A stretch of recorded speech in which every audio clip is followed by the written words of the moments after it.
करायचे स्मरण. जय जय रघुवीर समर्थ. जय जय रघुवीर समर्थ. श्रीमद्दास बोध. दशक 12वा. विवेक वैराग्य नाम. समास 7वा. विषय त्याग निरूपण नाम. श्रीराम समर्थ. जय सद्गुरू. समर्थांनी दशक 12वा विवेक आणि वैराग्य आणि त्यामधला समास 7वा विषय त्याग. आता समर्थ सांगतात या प्रपंचामध्ये आपल्याला विषय त्यागायचे आहेत. आता ते कोणते विषय आहेत, काय विषय आहेत, तर आपल्याला आता इथे श्रवण करायचं आहे. हा मनुष्य विषयामध्ये अडकलेला आहे आणि समर्थ आपल्याला निरूपण घेऊन आले. या विषयापासून आपल्याला मुक्ती देत आहेत. त्यामुळे वैराग्य कसं आणायचं, वैराग्यानुसार विवेक आणि वैराग्याने कसा त्या विषयापासून मुक्ती मिळेल हे समर्थाने इथे सांगितलेलं आहे. न्यायनिष्ठुर बोलणे बहुतांस वाटे कंटाळवाणे. मळमळ करिता जेवणे विहित नव्हे. समर्थांनी संदर्भ उदाहरण दिले. न्यायनिष्ठुर बोलणे, जर कोणी जशी न्यायाने निष्ठुरपणाने बोलत असेल तर तुम्हाला ते आवडत नाही. आणि जर तुम्हाला दररोज ते ऐकत तुम्ही असाल तर तुम्हाला ते बोरिंग वाटतं, कंटाळवाणं वाटतं. समजा तुम्ही ऑफिसला गेलात, जर तुमचा बॉस तुम्हाला दररोज काही ना काही कामाविरुद्ध तुम्हाला बोलत असेल, टोकत असेल, तर तुम्हाला ते कंटाळा वाटतं, बोरिंग वाटतं. सेम तसंच आहे. जर न्यायनिष्ठ कोणी बोललं तर ते बहुतांश कंटाळवाणं वाटतं, बोरिंग वाटतं. परत दुसरं उदाहरण दिलं आहे. जर आपल्या पोटात दुखत असेल, मळमळ करत असेल, तर त्यावेळी जेवण करणे योग्य नाही, जेवणे योग्य नाही. म्हणून समोर सांगतात तसंच जर तुम्हाला न्यायनिष्ठ बोललेलं जर आवडत नसेल, पोटात दुखताना तुम्हाला जेवणे योग्य नाही आहे, तसंच मनात शंका ठेवून जर तुम्ही भक्ती केली, श्रवण केले, तर ते हिताचे ठरत नाही. समर्थ सांगतात हे विहित नव्हे. म्हणून तुमची भक्ती, तुमचं श्रवण जे काही आहे ते निशंक आहे, म्हणजे शंका ठेवून अजिबात करायचं नाही आहे. बहुती विषये निंदिले आणि तेची सेवित गेले. विषय त्यागे देह चाले हे तो घडेना. म्हणजे बहुती विषयी निंदिले. मनुष्य आहे, मनुष्याच्या अंतरी भरपूर विषय आहेत.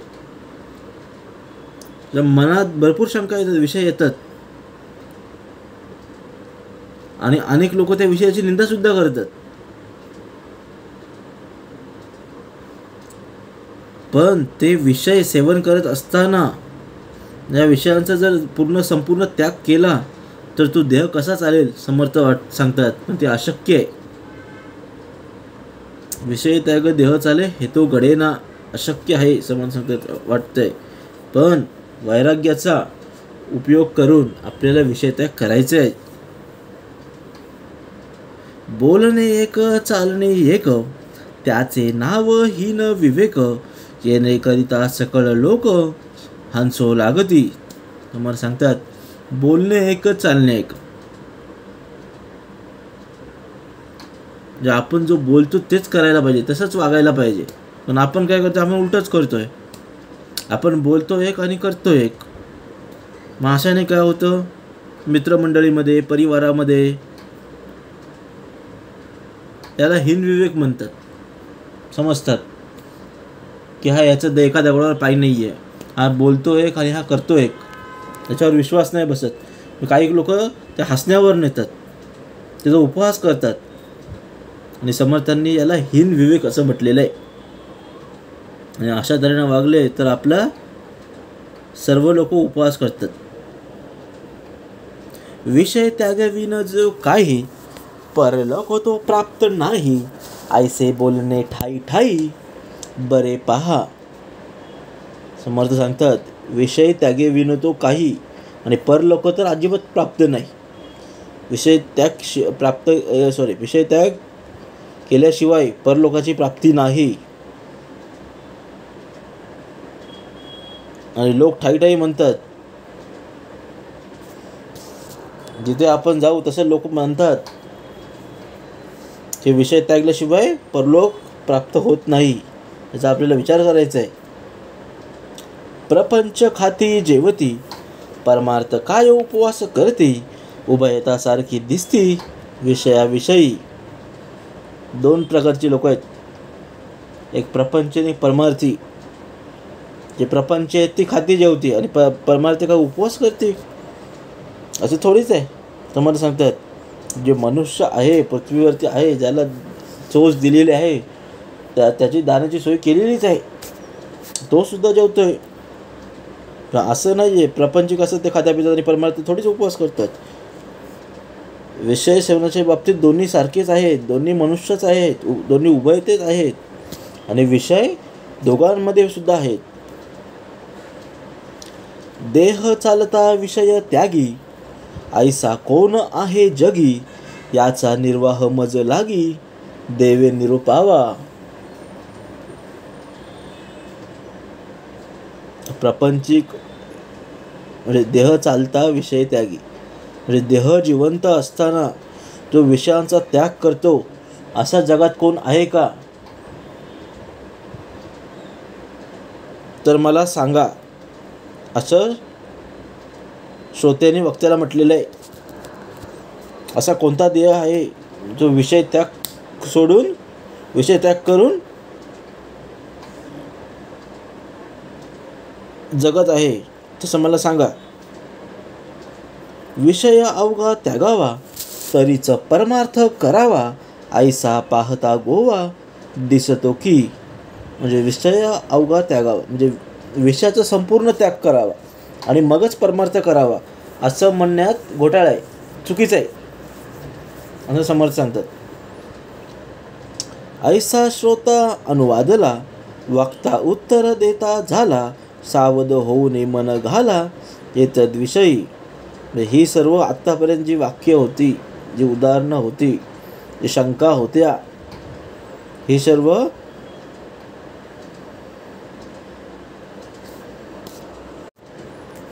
एवढ्या साऱ्या श्रोत्याने शंका उत्पन्न केलेली आहे.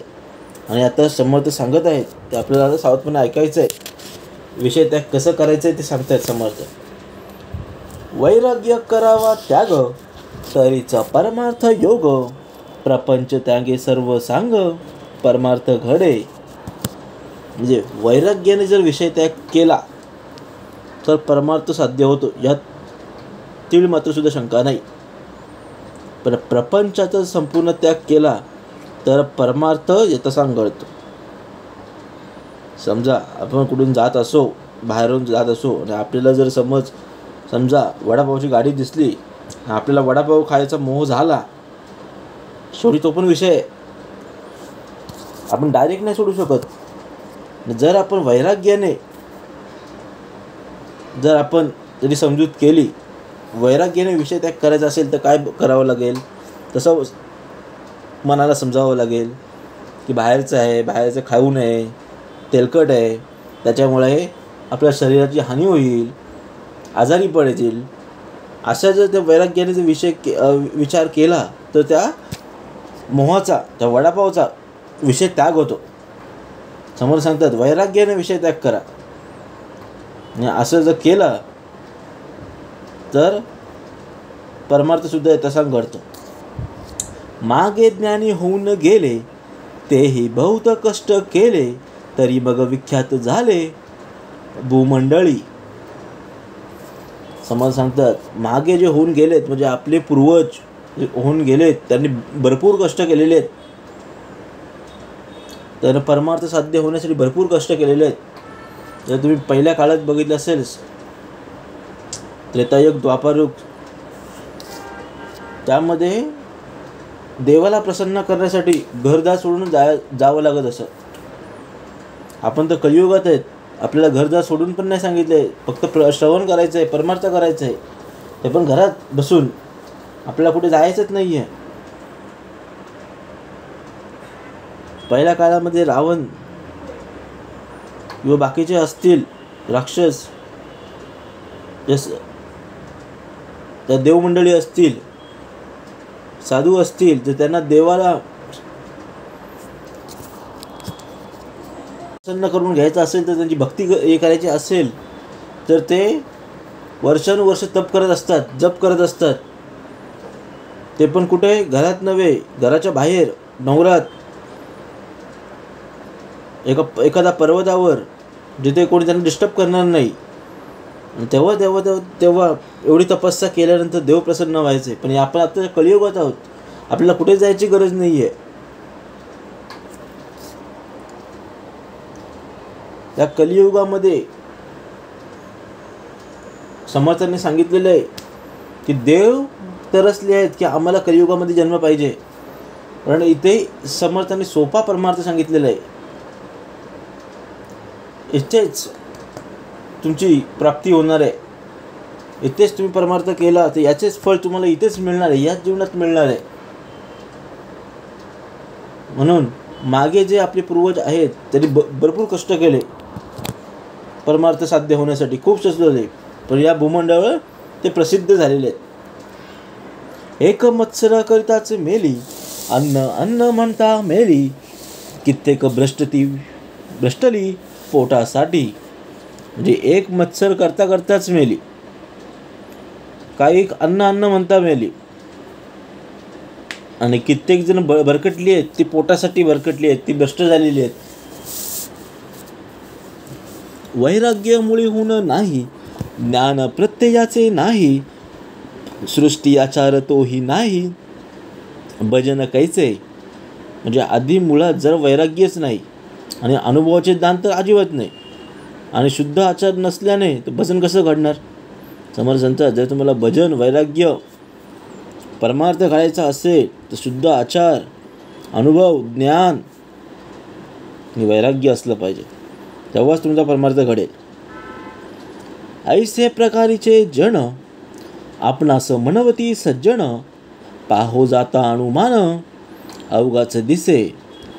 म्हणजे ऐसे प्रकारचे जन, म्हणजे अशा प्रकारची माणसं सुद्धा आहेत, जी लोक आहेत ते आपणास सज्जन म्हणवतात, स्वतःला सज्जन म्हणवतात, पण हे प्रत्यक्षात काल्पनिकच आहे.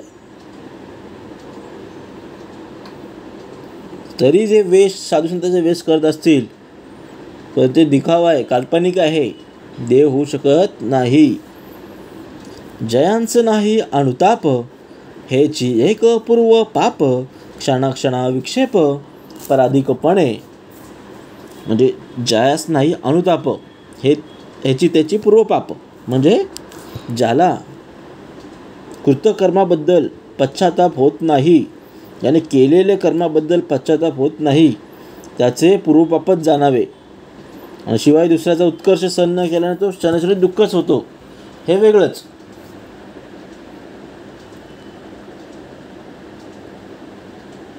म्हणून कोणी दुसऱ्याला धक्का लागेल, दुसऱ्याच्या अंतरीस लागेल धक्का, ऐसी वर्तणूक करू नका. समर्थ सांगतात,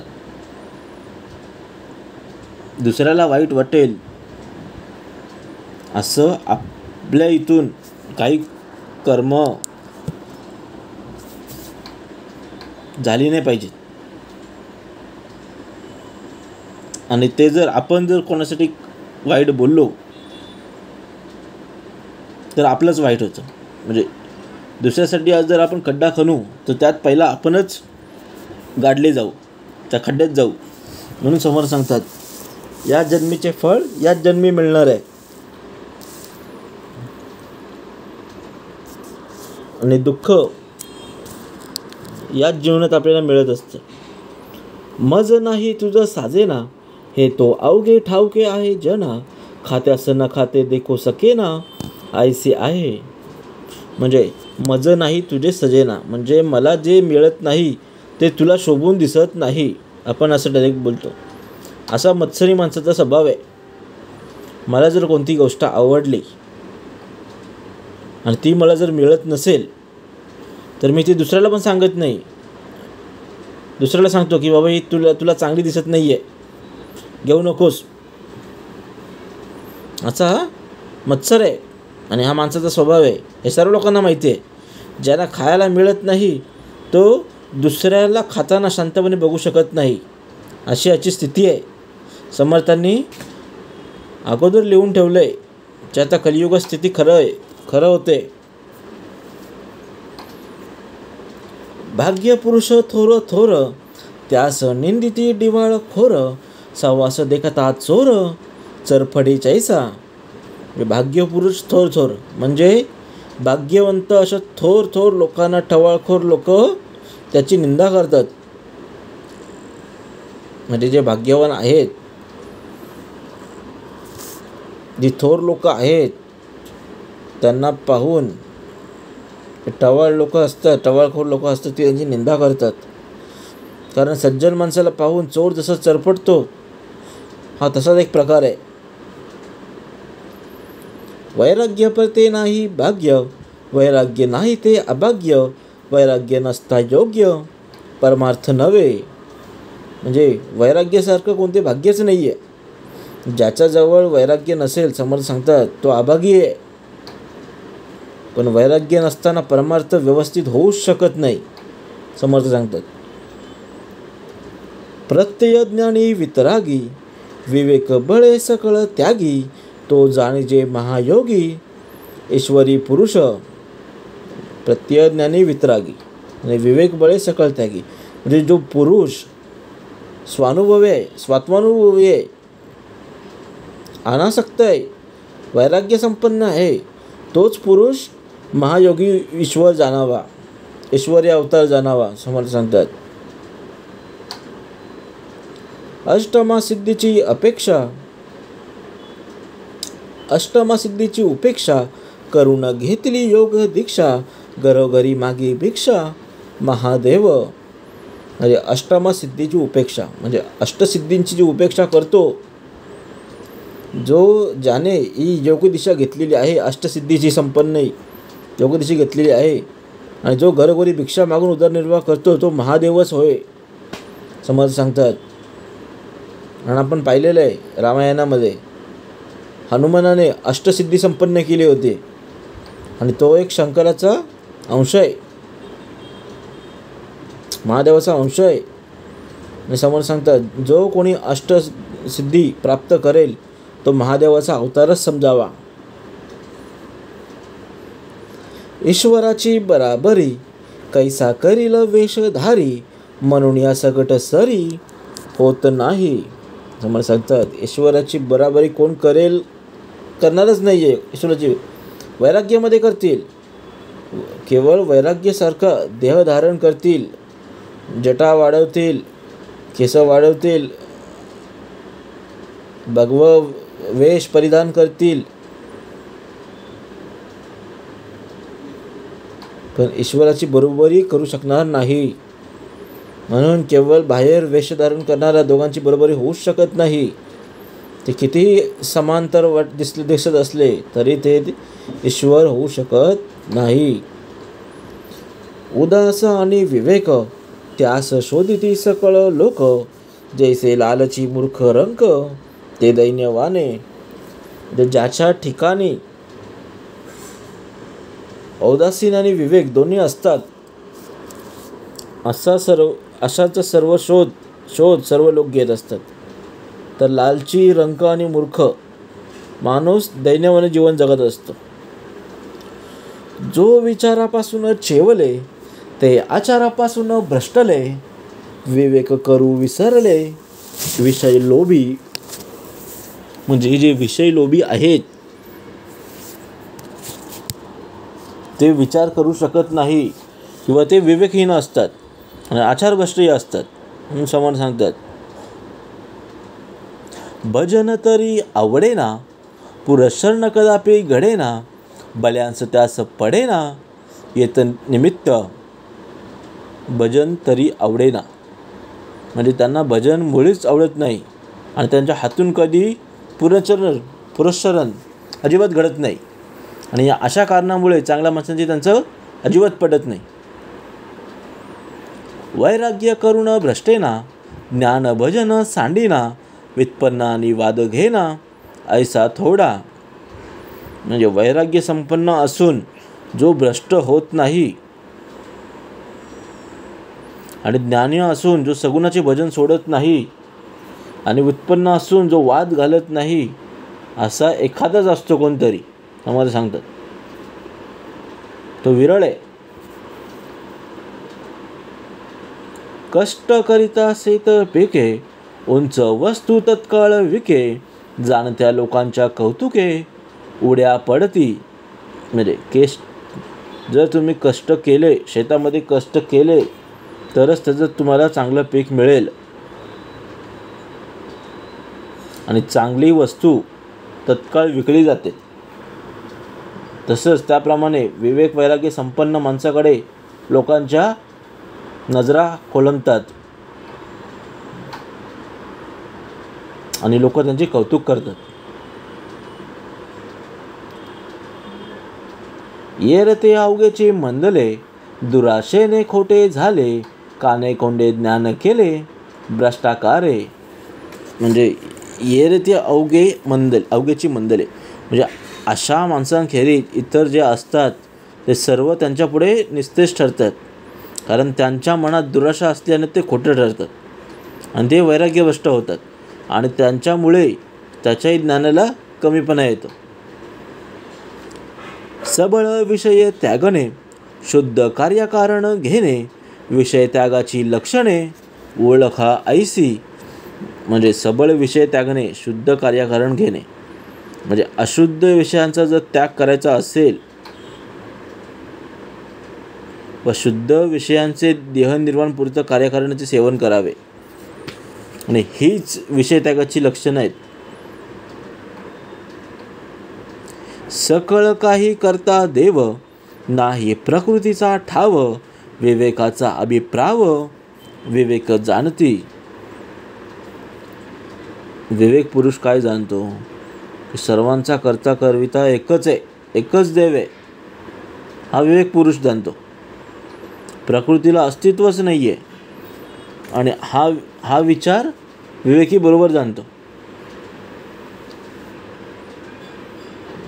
शूरत्वविषयी खडतर त्यास मानती लहान थोर कामगारा आणि अंगचोर एक कैसा. म्हणजे शूरत्वविषयी खडतर म्हणजे जो शूरत्व हे तत्पर असतो त्याला लहान थोर सर्व मान देतात. जर तो धर्माविषयी बरोबर असेल, कामाविषयी बरोबर असेल, जर तो तत्पर असतो कुठल्याही गोष्टीमध्ये, त्याला लहान किंवा मोठे सर्व समान मान देतात. असा कार्यकर्ता आणि अंगचोर असा कार्यकर्ता आणि दुसरा जो असेल जो तत्पर नसेल तो अंगचोर आहे, त्याची बरोबरी कशी होईल? त्यागा त्याग तार्तिक जाणे बोला ऐसे चालू जाणे पिंड ब्रह्मांड सकळ जाणे येथा योग्य. समोर सांगतात कशाचा त्याग करावा आणि कशाचा त्याग करू नये हे चतुर माणूस जाणतो आणि त्याच्या वागणे त्याच्या बोलण्यानुसारच अनुसरण असते. पिंडात एक विचार ब्रह्मांडात एक विचार असं नसतं. म्हणजे पिंड ब्रह्मांड विचार आणि सारासार विवेक वैराग्य सर्व काही यथायोग्य प्रकारे चालतं. हे समजून येतं बोलण्यामध्ये.